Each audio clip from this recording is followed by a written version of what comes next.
Hello, and welcome to the Capital Gains Show. My name is Aaron, and in this show I defend capitalism and criticize socialism. Today I want to talk about a concept that's thrown around a lot in socialist talking circles about the ownership of the means of production. In case you don't know, means of production refers to things that produce, like companies, enterprises, businesses, from retail stores to factories to service providers, software companies, and everything else.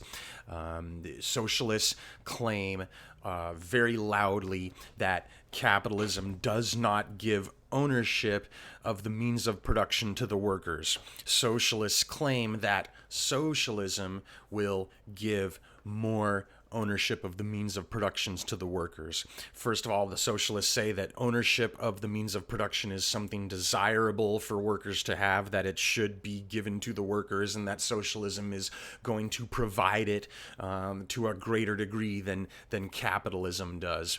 They correctly do point out, the socialists correctly point out that in capitalism, workers don't always, and in fact often, don't own the means of production that they labor at. So typically, a factory worker in capitalism doesn't own the factory. He can, but he doesn't always and doesn't usually own the factory that he works at.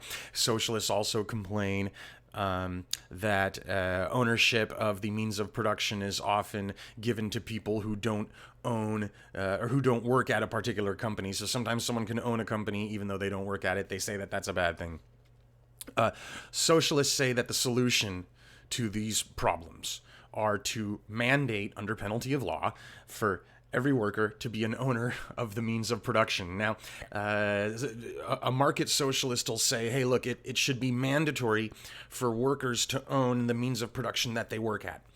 Communists, on the other hand, say something slightly different, but I'm going to, my arguments against this is going to go against both.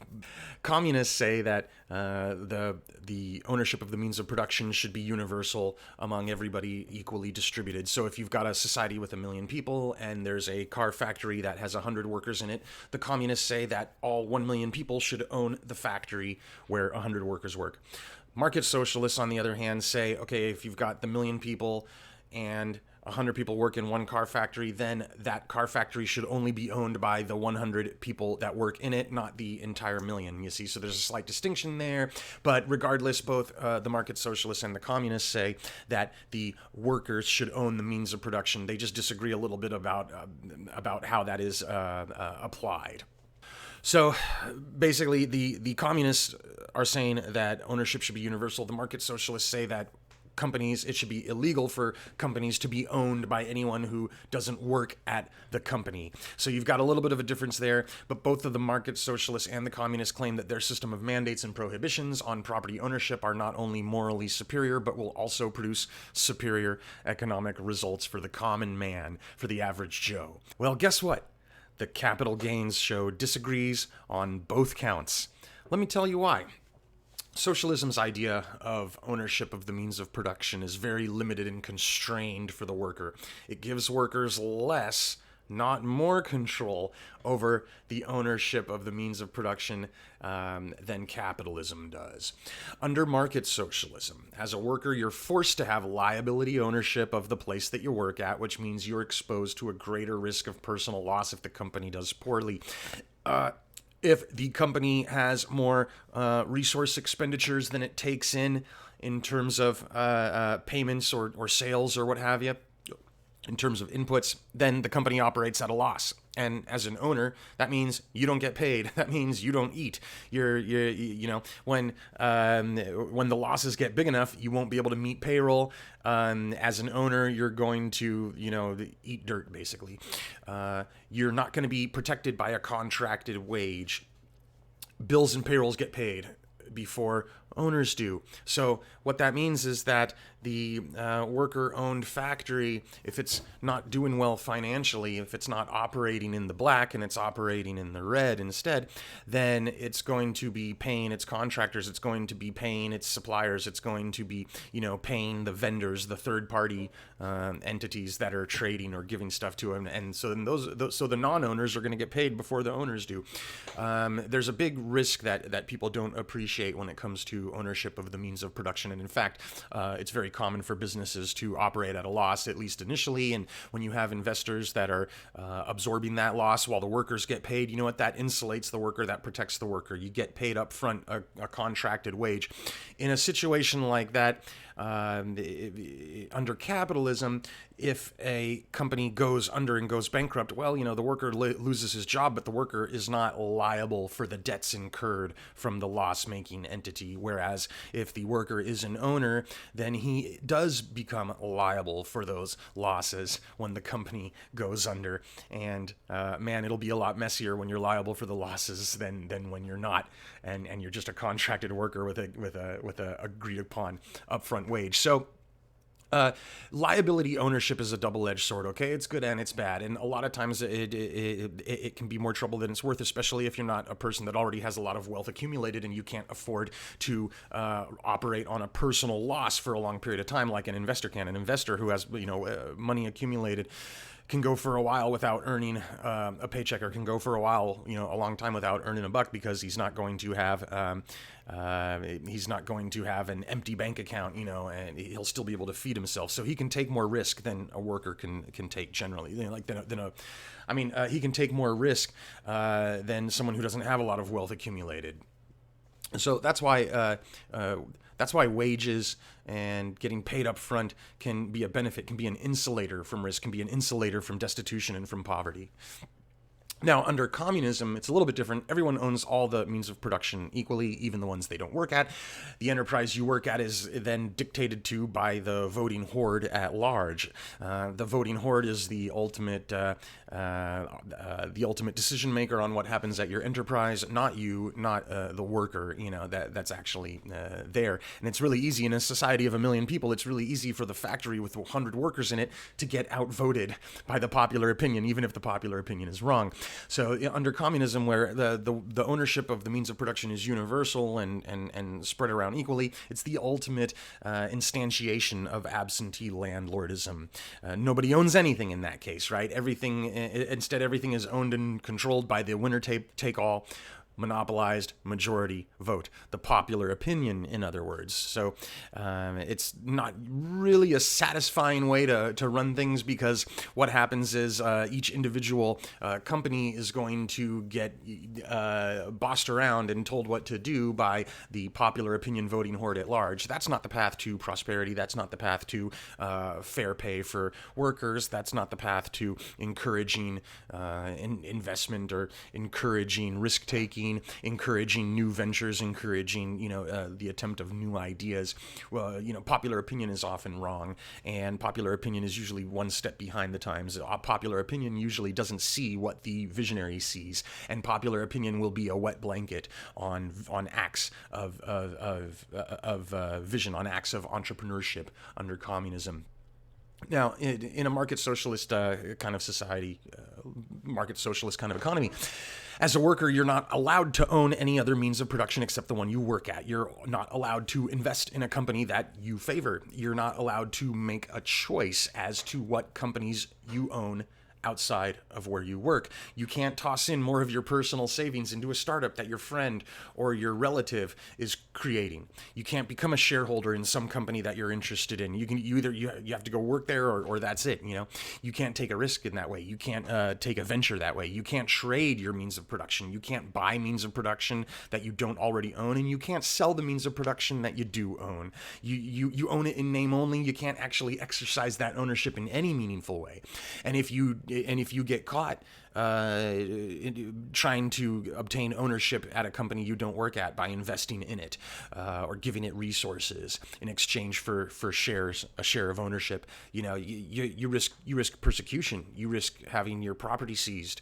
You risk going to jail in some cases. In many cases, a lot of real life instances of socialism involve throwing people in jail and confiscating their property because they tried to invest in something that they weren't actually physically laboring on.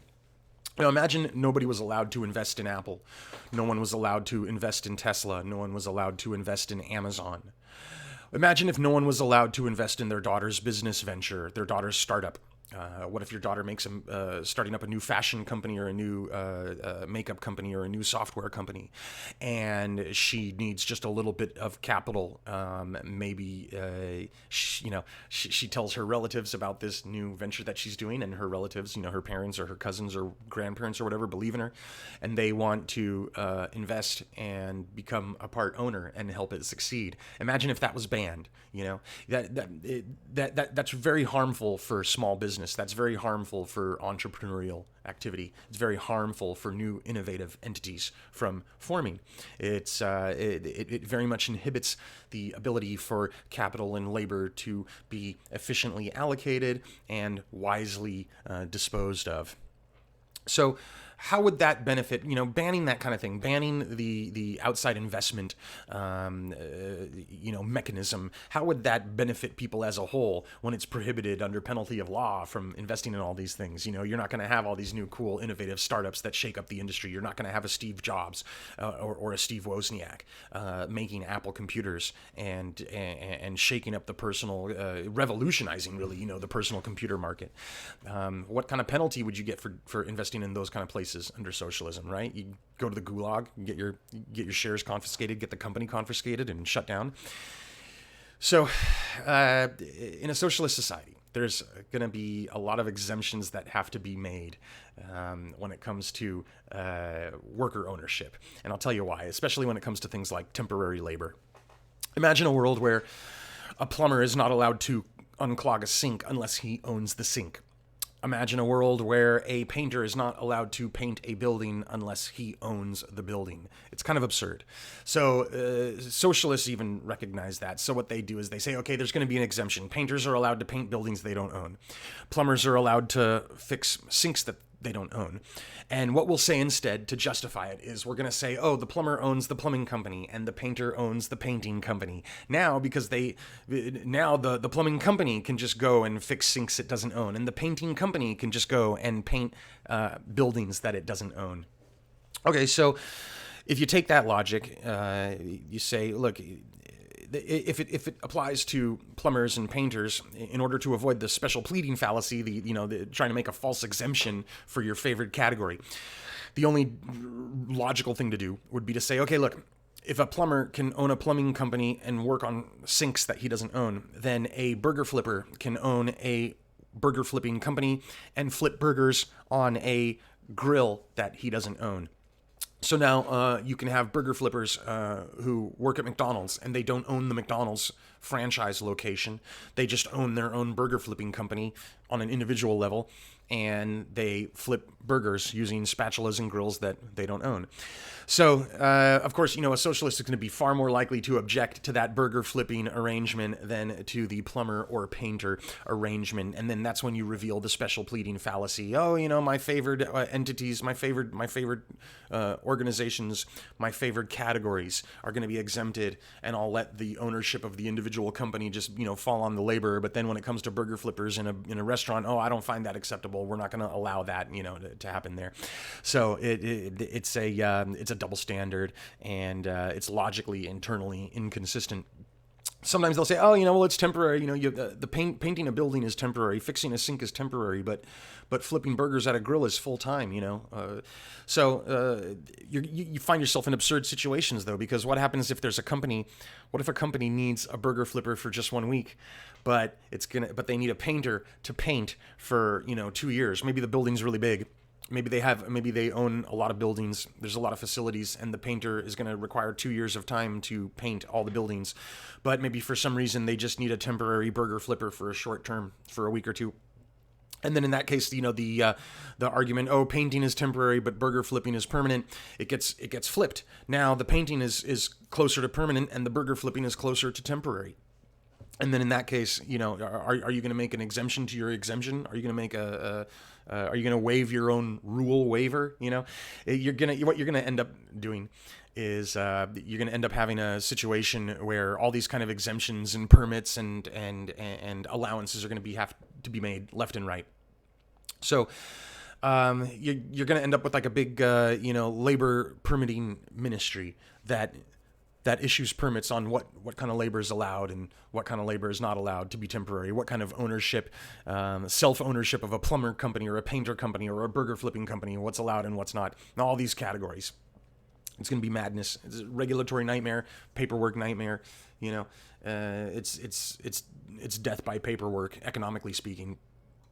And the point I'm trying to make here is that you're gonna have a bunch of different exemptions for your own rules and certain kinds of labor. But as a socialist, because you want to see workers own the means of production to conform with your ideology, you're gonna try really hard to restrict and gatekeep those exemptions as much as possible. Socialism will have arbitrary exemptions to the ownership rule, and those exemptions will have arbitrary time limits, arbitrary industry and skill categories, arbitrary service and product categories where the ownership of the workers is either excused or exempted. Big permission slip ministry that issues permits for these kind of things. It's a big wet blanket on labor and efficient allocation and movement of resources. Meanwhile, what does capitalism do? Capitalism allows unlimited combinations of labor and ownership, every single kind of combination and mix and match, multiple layers, multiple dimensions of it. And that translates into maximum flexibility, maximum adaptability, and maximum accessibility. There is no permission slip ministry in an ideal free market capitalist system. There's no permits necessary for you to use your labor and spend money to own things how you see fit. Capitalism allows capital to move, accumulate, and be disposed of in ways that are most likely to satisfy the greatest quantity of wants for the largest ratio of people. In capitalism, it's true that many workers don't own the means of production that they labor at. And that's not a bug. That is a feature. That's not a negative. That is a positive. That is not a depressor of prosperity. It is an enabler of prosperity. It maximizes the possible prosperity that can happen in your economic system, and it shortens the time frame at which the prosperity happens. In capitalism, you are allowed to work on things that you don't own. You're also allowed to own things that you don't work on. You're allowed to own multiple companies. You're allowed to own 0 companies. And these levels and layers of ownership are up to you. They're not up to the voting horde. This open, laissez-faire marketplace of ownership and voluntary association is the best way to ensure the most efficient and desirable allocation of labor and capital resources. In capitalism, workers are a huge source of investment drivers. They're a huge driver of investment and innovation and new business ventures. Workers in capitalism quite frequently pool and save their money and then invest it in other companies for their money to work for them. Now, workers oftentimes, not always, oftentimes they choose to invest in companies that they don't work at. They become capitalist owners, absentee landlords, and these workers benefit from their investment dollars just like the company that receives the investment dollars benefits. How do people like Bezos and Musk and Steve Jobs, how do those people get rich? How did Bill Gates get rich? They hoarded the money? No. They solicited and received investment dollars from workers all around the world. Workers who work at all different kinds of companies, doing all kinds of different jobs. And these workers decided that it would be a wise investment for them to save up their wages and give those wages to these companies and share in the enrichment. As the company grows and makes profits, the workers' bank account grows and profits. Okay, that is a good thing. That is not a bad thing. That is an enrichment of the workers. And that is exactly the kind of transactions and resource allocation and pooling of capital that socialism makes illegal. Socialism inhibits that kind of thing, and socialism is worse off for it. Capitalism takes advantage of that tool. It takes advantage of that capability. And what happens as a result in the real world is that the capitalist societies have more worker ownership of more means of production, multiple means of production. There's more opportunities. If you want ownership to happen for the workers, then you'll more fully realize your goal if you don't outlaw the various forms of ownership possible, and if you don't mandate a single solitary form of worker ownership. Ownership of companies should be opt-in. It should not be automatic, it should not be mandated, nor should it be prohibited. It shouldn't be restricted to one single, narrow, tiny form. It should be a choice that you make. It's a choice that you buy into. Capitalism gives you the opportunity to make those choices. Socialism gives you zero choice. Thanks for watching.